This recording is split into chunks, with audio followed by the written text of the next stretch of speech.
Hi, my name is Jim and I was retired. There is a lot of confusion about spousal benefits out there. Is it always 50% of the worker's primary insurance amount at full retirement age? What happens when the spouse begins her benefit first?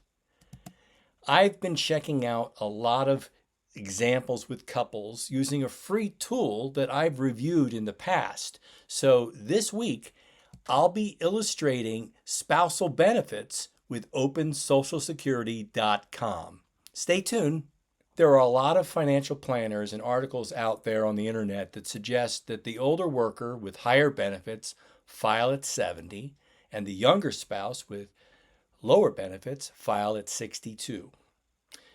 There are some mistaken views out there, though, that when the spouse files at 62, that the spousal benefit will kick in later and jump up to 50% of the higher worker's benefits once the spousal benefits kick in.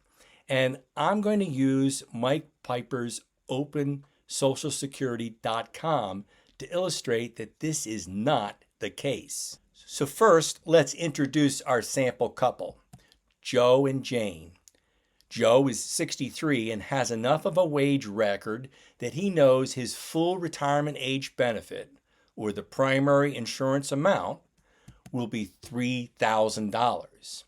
Now, Jane is 62 and has a smaller wage record. Let's assume that she has a wage record that qualifies for a PIA of $1,000.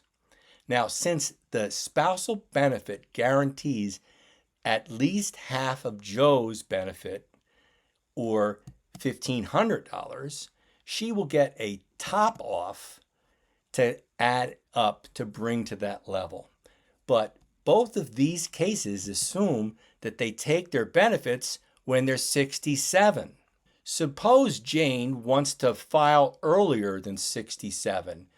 Well, as this chart shows, for each year before her full retirement age of 67, she will receive a smaller share of both her spousal and her own benefit. Now, if she files at 62, she will only get 70% of her own $1,000 benefit, or $700.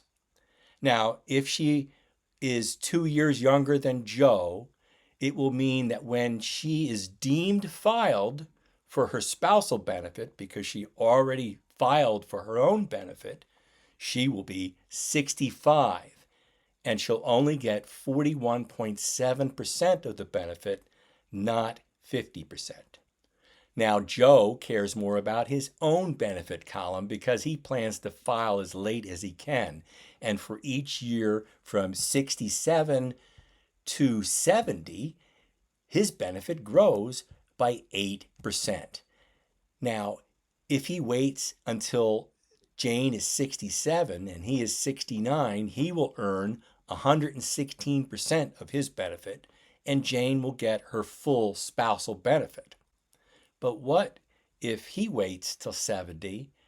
Then Jane could file at 67 for her own full benefit of $1,000 and wait to get the full top off when she turns 68.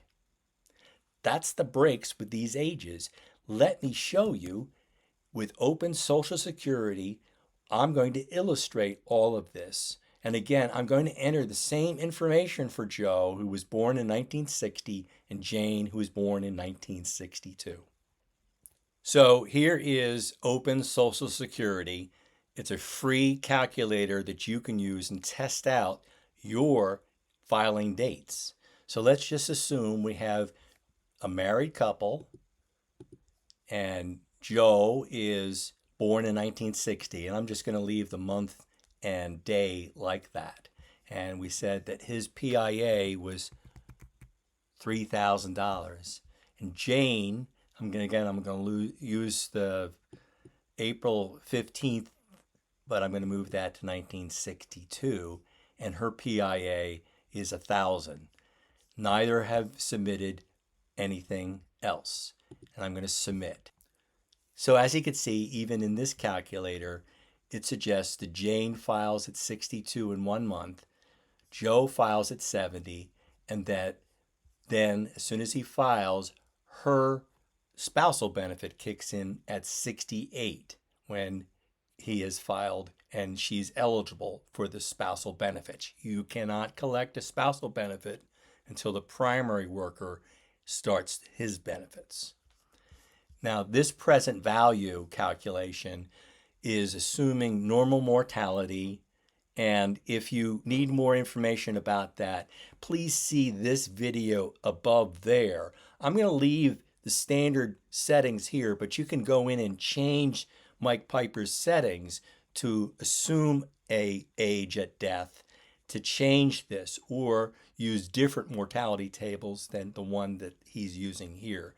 And again, this present value is assuming the time value of money and mortality. This is what it's worth versus other claiming strategies. And again, if you see here, her full year benefit is $8,450 because she's filed at 62. And that continues until he files for his full benefit at 70, which is $44,640. Here's this partial year here. And then as soon as he files, she's eligible for her spousal benefit, and that kicks in. And you can see the total for the couple over in this column here. But you can see that these two add up to like about $13,000, far less than the $18,000, which would be 50% of the PIA. So by filing early, she has diminished the spousal benefit as well as her own. And again, down here, you can change the dates here. The filing, you filed at 70, spouse files at 68. That's a year after her full retirement age. So she's entitled to the full spousal benefit. It's after her full retirement age. How about, why don't I say I want her to file at full retirement age at 67. See what happens here. As you can see, a person cannot start spousal benefits before the other spouse has filed for his or her own retirement benefits. So that won't work. She would need to wait until he has filed. But what if we change this to 29, and this to 29, and this to 29? What happens?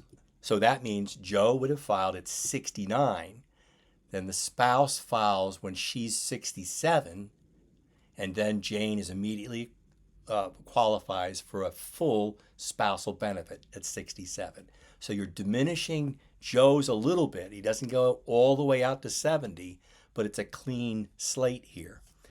Now, what if Jane files when she is 64 in April of 2026, and Joe files when he turns 69? What happens in that case?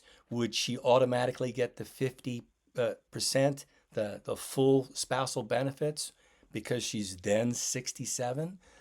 We'll see what happens here. Per new deemed filing rules, a person's spousal benefit date must be the later of their own retirement benefit date or their spouse's retirement benefit date. You can't mix and match like this anymore. There used to be something called a restricted filing for those born before 1954, where there was a little bit more flexibility, but you can't do this anymore. By filing early, then she can't wait till 67. She would have to come here and receive the spousal benefit when the spouse files. Then you submit that and it cleans it up. So it shows you that there are restrictions on how you can file. Let's go back to the example where Jane files in April 2025 at the age of 63. And then Joe files when he is 70 in April 2030. And that's when she becomes eligible for her spousal benefits at 68. And what are the numbers that look like in that case? She's getting 9,000 and she's getting 6,000. So 9,000, 6,000. She's getting 15,000 here in spousal benefits. That's not the full. And here's an example of where Jane files at 67 and Joe has filed at 70. And therefore, as soon as he's filed at 70, she will be 68 and she'll get the full value.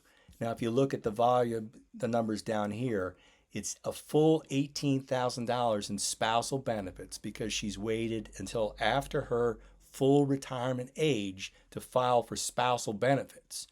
So by waiting until she's 67, she gets her full benefit for a year, and then she gets the spousal benefit, the full spousal benefits.